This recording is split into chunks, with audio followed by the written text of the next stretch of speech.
Healthy tips for longevity? Healthy tips for a healthy life? Yeah. Brothers Bistro, Hot Bytes, bringing you tips to ensure your success. Long-lived, healthy. We saw a video on YouTube where an old guy was telling us about his life We're old, tips. aren't we old? Well, we're not as old as he was. He was 70-something. Yeah.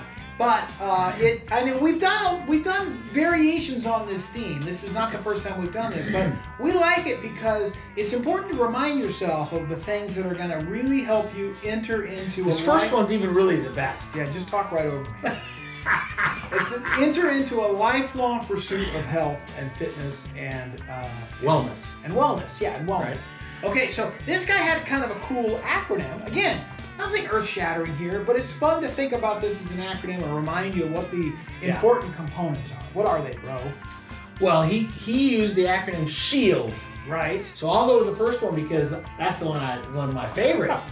Sleep. Get at least 7 hours of sleep. Yeah. But he didn't say this, but a nap in the middle of the day is kind of could be warranted there too. There have been studies that show that people who nap in the middle of the day live longer and happier and generally. I feel it's kind of like the old dog. He starts napping more and more, longer and longer. Wow, that's we're true. kind of the old dog. We're napping more and more. So I don't know. The next one is so that's the S. The next one is H. And he says, handle stress. So basically, this is his indication of he likes to meditate. And I think that's a good way to relieve stress. Some people might do other things. You might go out for a run. You might go out for a walk. There are lots of ways you can handle stress. But I think the idea is you don't want to let stress build up. And meditation has been a really good way. If you haven't been to my brother's house, he has a little Zen den. Right. It's a little dropped in lower in the old 70s. They had the little fire in the fireplace and a little drop down little seating area. Right. But he uses that as a place to meditate, and some other places, a lot of times when we're in Colorado, we'll sit out on the porch or we'll do something like that. It's just, it's an opportunity to think, be grateful, right? Express your gratitude and to reflect on the day and just kind of appreciate what's around you, right? Right. And that's going to help you kind of relieve some of that and maybe make you appreciate what you do have, as opposed to just thinking about what you don't have or where you're going. Okay, so that's the S is.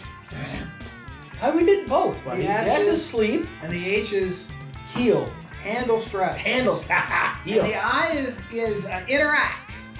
This is his clue for don't be passive in your life, especially as you get retired. You can feel a little isolated. You can maybe not engage with the people around you. So his thing was interact or engage in conversations and relationships around you. Really, you really want to embrace that. So it might be a good way to look at it would be some people use their church group. Yeah. Right, or a men's group, or a women's group, or a tea group. Something where you do a bunko. Any of those kinds of things where you have this community of people around you. I know in our health community we do that too. We have different little functions and stuff that we do. And it's about kind of gathering a community around you, so you feel supported, Community is really important, especially when it comes to health, because the people that you surround yourself with will definitely have an impact on your choices. Oh, it's a good thing I'm around you. E is for exercise.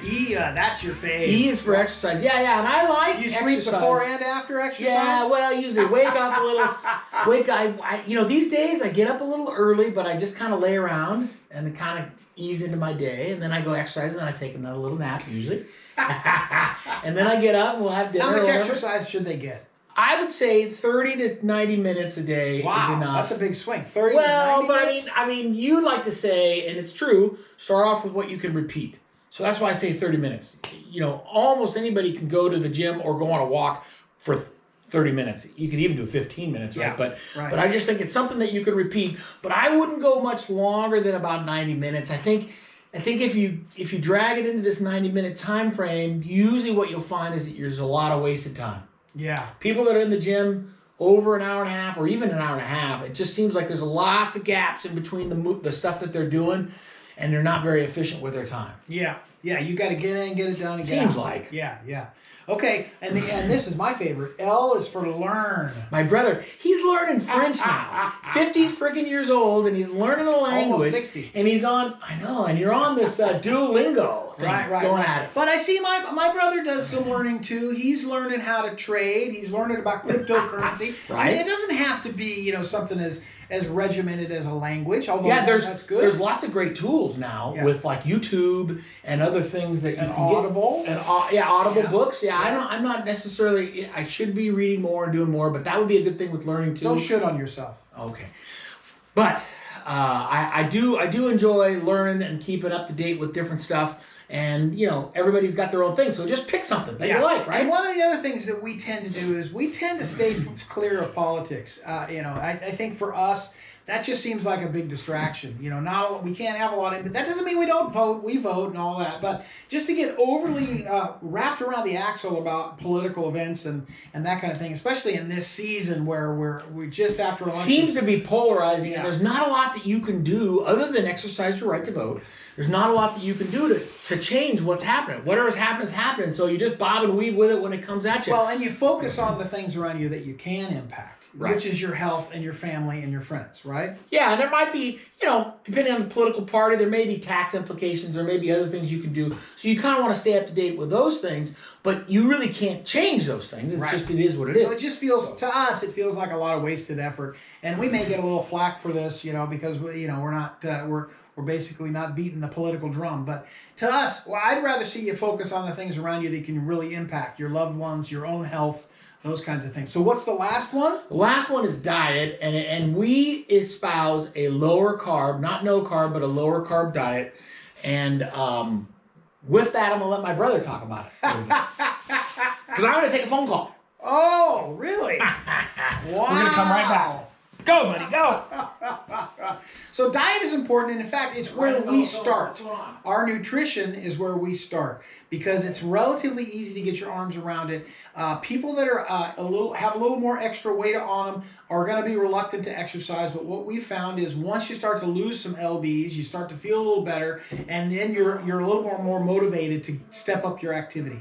So that's a really good way to think about it. And I would say start with the nutrition, even though Shield, the D is at the very end. I would say that's probably the number one thing. See if you can get your nutrition sorted out first, and then focus on some of these other things.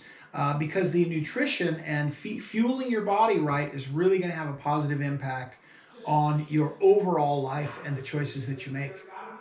And with that, my brother's disappeared, so I get to hog the whole spotlight. Brothers Bistro, here for your health.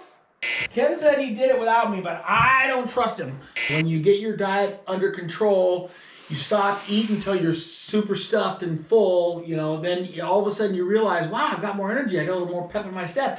And you actually, especially after day 3 or 4 on our program, you feel like, okay, I want to go out and do it. Now you got to resist the urge to doing too much. Yeah. That's when I think you want to just do something you can repeat, whatever that is. If it's calisthenics, do your calisthenics. If it's a little walk, do a little walk. If it's whatever it is that it is. Right. So if you have questions about diet and nutrition, that's where we would start. We're happy to help you. If you reach out to us, we'll have you fill out a quick health assessment, a little form you can fill out, and we can see where your health goals are and how we might be able to help you. That's right. Right? I don't have a lot more to give. I mean, you said it all. I told you, Steve. I got it done. Klar Brothers Bistro. Here for your health.